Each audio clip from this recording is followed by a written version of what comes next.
Well, I don't know that anyone has a real firm grasp of that right now. It's not as if he is in a slump for this season. He started out great last year, and he faded as last season went on. And I think the sense was, maybe he just wore out with the workload and the way the season unfolded. But the way he started out this year, he's certainly kind of a mess. I talked to a scout the other day and said, what do you think the issue is with him? And one of the things he told me was, he said, I think teams were trying to pitch around him, but he wouldn't let them. So, he probably was expanding his zone a little bit. I don't think he was doing a great job with dealing with outside pitches. He might have been opening up a little bit too soon and trying to pull things. The scout said he wasn't using his legs at all in his swing. So he had a bunch of things wrong with him. And, given what happened last year over the last few months, I think there's certainly reason to be concerned that he's lost something. He's certainly not this bad, but, how close he can get back to the Chase Utley of old remains to be seen. Now, obviously, it's a media nightmare for him, as people are saying, well, it's time to move him, sit him down. You got to move him out of the lineup. You got to move him down in the lineup. If he wants to accept a trade, now's the time. He's got that vesting option here. They're through, just about 1.5 months of the season. Is this a lot of knee-jerk reaction, or is there something that you think the Phillies might eventually have to do with Chase Utley? He's been hitting the 3-hole pretty much all year. Well, look, it's not as if they're that great and they have aspirations of finishing in first, and he's an anchor around the team for starters. So they can afford to be patient with him. Certainly when it comes to this option, that's a factor, because if he's going to be close to this data or not close to what he was, you don't want to give him 500 plate appearances and let the thing vest.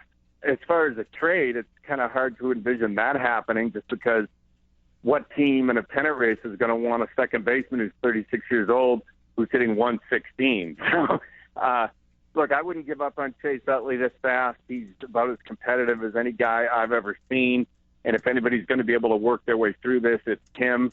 But it's just another thing. I think with all the problems this team had, this was one guy I guess they figured they could count on, and to have him be this bad has just added another burden to the whole equation.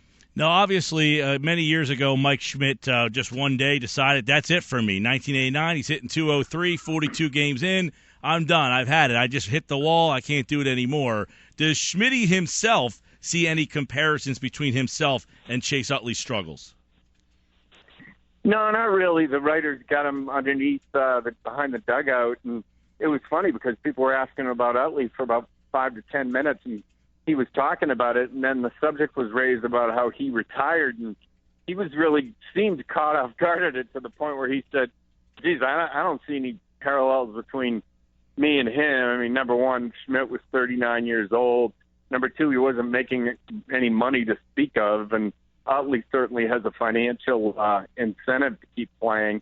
But, he honestly, I'm sure maybe there's a little bit of company guy in him, but he said that he still thinks Chase has quite a bit left in the tank, and that, he has a game where maybe he drops a couple in and it turns things around, and he thinks he's going to be fine. Now, the definition of fine might not be what it used to be. He's not an 850 or a 900 OPS second baseman, but is he a guy who could be sort of an anchor in the middle of that lineup? Schmidt still seems to think so. Jerry Crasnick's with us, taking a look at the Phillies, and obviously Chase Utley has been struggling, but he has hit in 3 straight games, if you want to find a little bit of a silver lining here. And last night we really saw what he means to this team and put his arm around Cody Asche, who got sent down to the minors, Jerry. If you're looking at this Phillies team, are you kind of scratching your head at that decision of what they did with Asche, or do you think that was a smart move for them to get him down there and let him get the reps? Do you wonder why they didn't start this process in spring training? Yeah, I think you made a good point there. It's probably the best thing for him. Although if Cody Asche is going to be, say, a left fielder, his bat probably plays better as a third baseman than it does as a corner outfielder. If you're looking at him as maybe a 15 to 16 home run, 270 kind of hitter, as a left fielder, that really is not going to cut it. As a third baseman, it makes him a league average type third baseman. But I think you have a good point. If they were planning on really doing this and they thought Michael Franco was going to come up soon enough, then they have enough voids in the roster and in the organization that wouldn't you try to get this guy's feet wet early in spring training? I mean, do you really want to send him down now in the middle of a season? You don't really see that happen a whole heck of a lot, and it just seems like there was a little bit of a lack of foresight here in maybe trying to get the best out of Asche and maximize the two positions and be able to bring the other guy up and have Asche still be able to play up here. Yeah, Franco's the guy presumably will be up on Friday. They got to wait till that date so that they can extend him for one more year. He'll be a Super 2, but obviously Franco's their top prospect, and he's going to come up and play third base. But the Phillies had to have seen that he was on the way and that Asche was going to have to change positions. You just go back to all the mistakes this team has made, and you just add this one in there and wonder how long is it going to be before this team starts turning things around, or do people think that they might be closer than maybe at first thought? Well, it's funny. You see a guy like Odubel Herrera who has his moments where he's kind of an exciting player, and Cesar Hernandez, has a good week, and Freddie Galvis looks like maybe he's starting to get it a little bit. It's not sort of the sexiest group of young position players, but they are seeing snippets at least of progress in some of these guys, and I think that's something fans maybe can live with. If you can kind of see it shaping up a little bit, maybe bring up a Crawford in a year, Roman Quinn or some of the guys in the minors. I think fans can live with that if they see a plan moving forward. But we're still at the early phases of that, and I think it's going to take a few months more certainly to see how these guys progress. Keep in mind that Don Brown was an all-star at one point, so progress for a prospect can be fleeting. But I just think it all really comes down to how well some of these kids progress, and certainly a guy like Asche, who does have some potential.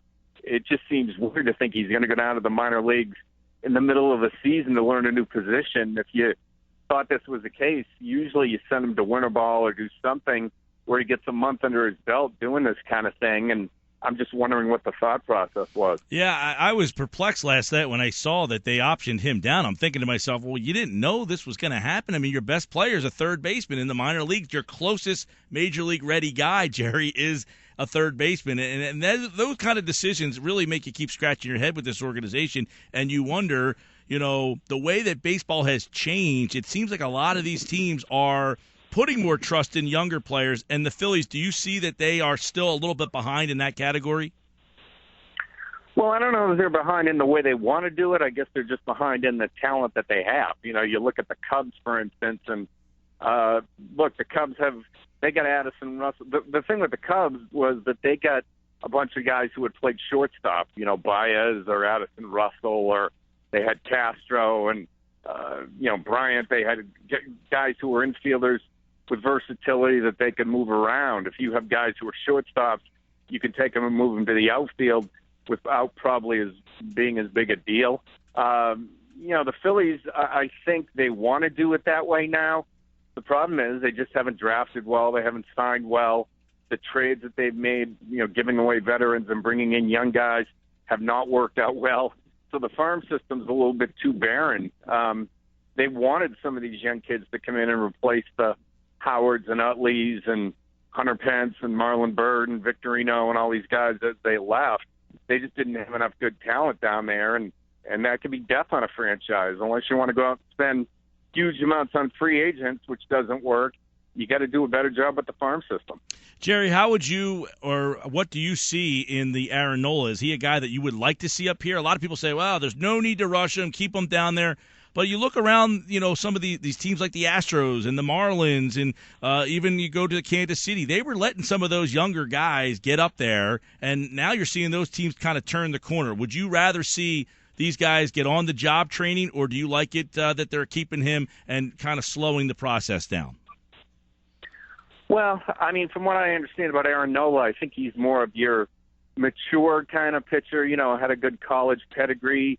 He might not be a number one starter. Maybe he's a middle-of-the-rotation guy, but he's probably a guy who could handle coming up here to pitch. But you look at the way the Orioles have handled a guy like Kevin Gausman. They've been criticized, for sort of bouncing him back and forth from starting to the rotation and treating him with kid gloves a little bit. I usually I don't think it hurts to give a kid an extra couple months down in the minor leagues, an extra year even. You look at a guy like Lorenzo Cain. I mean, I think he had 3,000 plate appearances in the minor leagues because he was very raw. And all of a sudden, he got it, and he looks like an all-star caliber player.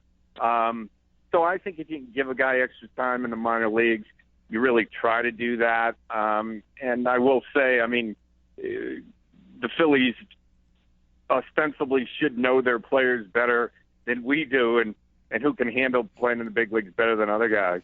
You would hope, but, we've seen them butcher a couple of decisions, Jerry, as we talked with Jerry Crasnick here at ESPN.com as the Phillies take on the Pirates tonight, and they'll this is a team that's the worst record in baseball right now, and it's still running out of lineup with Howard and Utley, and obviously Sean O'Sullivan pitching tonight, Jerome Williams we saw last night, and the big Cole Hamels is still kind of hanging out there. Where do you think this ends for Cole Hamels with him being dealt, and do you think the Phillies will ultimately get what they want? Well, inevitably every discussion ends with Cole Hamels, and I don't know. I think the sense is that he'll probably get traded, but if it were going to happen for the price they wanted, it would have happened by now.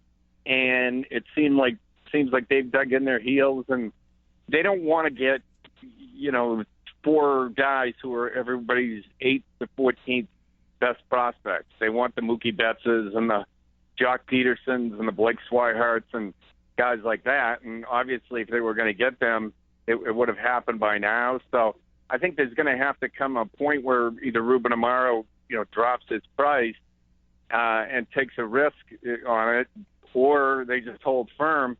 They do have the guy under contract for another 3 years after this, so it's not as if he's going to walk.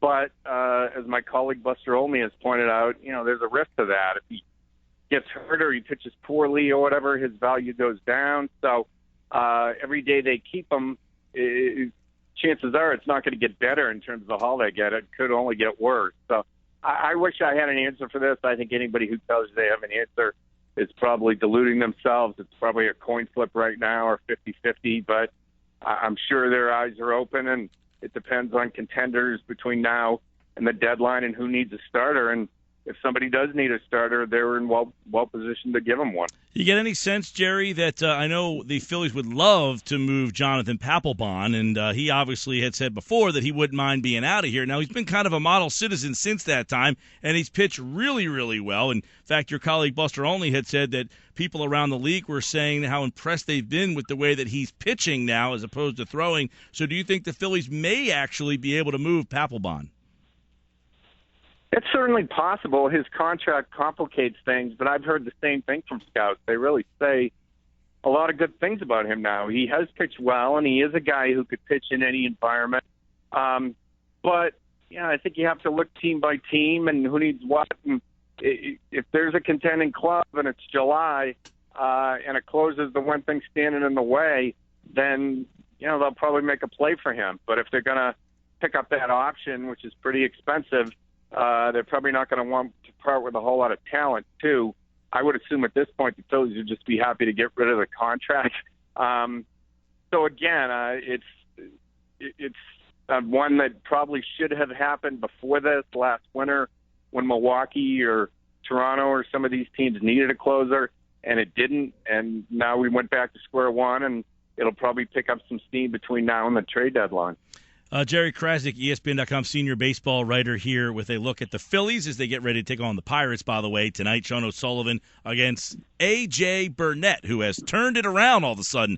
He took less money to get the heck on out of here, and he has turned it around this year. He's pitching pretty well for the Pirates, who were in town for the 4 games. Jerry, thanks so much, pal. Thanks, Mike.